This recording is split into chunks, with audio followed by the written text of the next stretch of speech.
at where the BJP's gains are coming from. This is in terms of seat share. The BJP's maximum gains have come from West Delhi, suggesting that in the Punjabi-dominated areas, the BJP has done far, far better than it did the last time round. The BJP's other big gains are coming from Northwest Delhi, 7 seats. I'll quickly translate this into votes, which can be more illustrative. The maximum vote share leads for the BJP have come from West Delhi, 10% more than the last election.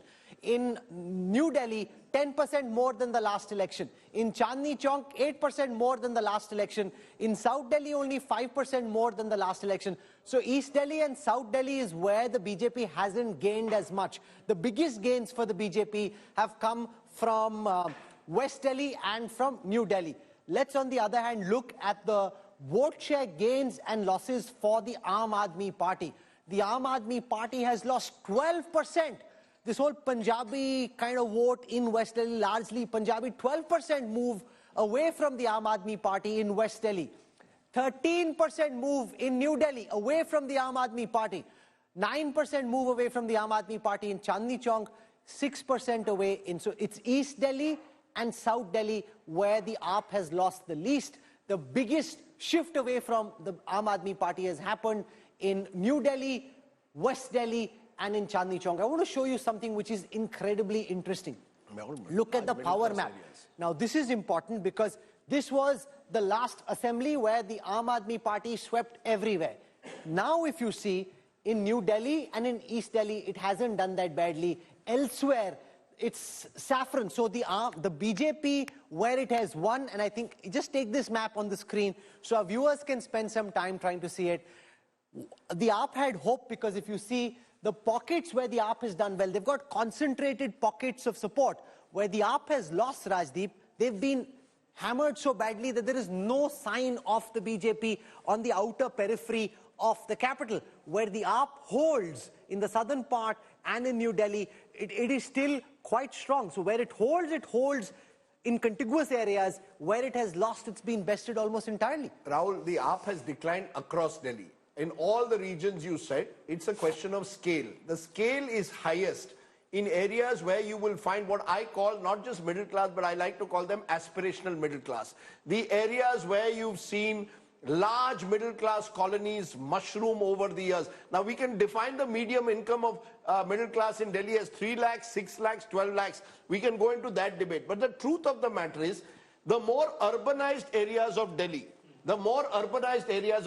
have chosen to reject AAP more strongly than the slightly more semi-urban, semi-rural. The more urbanized areas have rejected him wholesale. The areas... But कैसे आप map देख के बोलो ना? But map देख के तो बोलो. It's the outer periphery that's picked. Sir, all these areas are becoming parts of Delhi. All these are becoming also aspirational. Look at the affluence that is coming in. Look at the number of middle class families. We can go by CSDS numbers. 65 to 70% of Delhi is middle class. Arvind Kejriwal lost the Delhi middle class completely in this election. That is a fact. Now, you can say chipped away at income groups. Of course that will happen. But the real loss for Arvind, the middle class hero, how did Arvind Kejriwal come to power, Rahul? Before 2015, he came to power as a middle class hero, anti-establishment. Later, he made, transformed himself into a pro-poor image. Main aapko free power dunga, baki dunga. That part, a large part of it has stayed with him. Otherwise, you would not get even 24 seats. He would have been wiped out completely. No, but 24 is very different from 30 plus. Earlier, they came to 30 plus. They've slipped and the BJP has gone up to 46. I'm going by vote share out. No, and also look at seats where the margin is less than 500. There are only 4 such seats. This election very quickly formalizing and stabilizing. The AAP at the most, if at all, can go from 24 now to 26. Rahul, the BJP at most can go up to 48. Rahul, don't look at seats. No, I know. I can look at votes as well. Look at vote share. It's 44% to AAP, 49% to BJP. That's a 5% difference. At 44%, while it may be a big, it will translate into a number of seats, 44% is a substantial number of votes. But also means that from last election... इस बार 44 आए, 10% हट गया. Obviously, your base is so high. 10% उड़ गई आपकी vote share. Substantial तो होगा ही. और लोकसभा चुनाव You asked me where has the vote come. My limited point I will keep making is he has lost the middle class vote of Delhi overwhelmingly. everything else has been chipped away. But the real vote, the real damage to Arvind Kejriwal is someone who came to power as a middle class hero has lost the Indian middle. Why do you think, Rajdeep ji? Why was he not listening to or reading the writing on the wall? It was so evident. He was making mistakes after mistakes. Everything that he, didn't want to stand for, he kept repeating those mistakes. He was in the political office. In the last 12 months, even in jail. Who could have been more shameless to be in jail and be a chief minister? He flouted every single thing that he was standing for. Now you are pointing out to one of the big mistakes. He should have given up at the moment he went to jail. He could have given up. You can go into all of that, Rajdeep, and we can discuss that in another mistakes. I'll just tell you, Rajat, exactly a week ago you were on my show, right? You yourself admit the turnaround happened in the last 1 week. Fair enough. You multiple times. See, BJP wanted a positive narrative. Just allow me to complete. Most sophologists have come and confirmed that the turnaround has happened in the last 1 week. So before that, everything was seemingly fine, right? No, not at all. See, let me counter. You asked me a question, let me counter. So, Aam Aadmi Party is starting with 62 seats.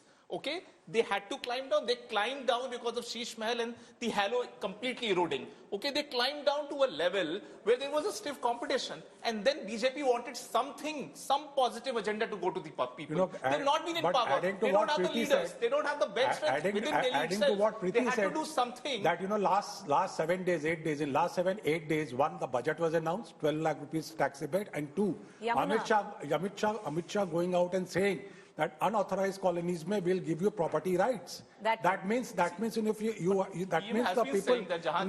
But again, reiterating it in an election rally, कि अगर आप हमें जिताएंगे तो आपको हम property rights देंगे. And I feel Yamuna issue backfired. Am I right in saying when I list the mistakes, since we are looking at the mistakes that Kejriwal made, he was jailed in March last year. One view could have been, I'm resigning as chief minister till I prove myself in a court of law. That I don't want to wait for 6 months before I took that decision. Was that a mistake? We will have to look at that. Sheesh Mahal and the way the BJP played it up, saying, look at the lifestyle of Arvind Kejriwal, a mistake. Possibly at the end of the day, therefore, Arvind Kejriwal found, I repeat, I think this election has been a referendum on Mr. Kejriwal 5 years after 2020, where he was seen as an anti-corruption crusader. Today, Arvind Kejriwal is seen by many of those who supported him, yaar, unme aur unme kitna farak hai. And I think that is the vote that you are seeing reflecting in this election. Can I be honest? I think the biggest drawback for Arvind Kejriwal, or the mistake or something that has pulled him down more than the corruption charges and the liquor scam allegations, are the moral corruption, is how people have seen. The Sheesh Mahal. The Sheesh Mahal,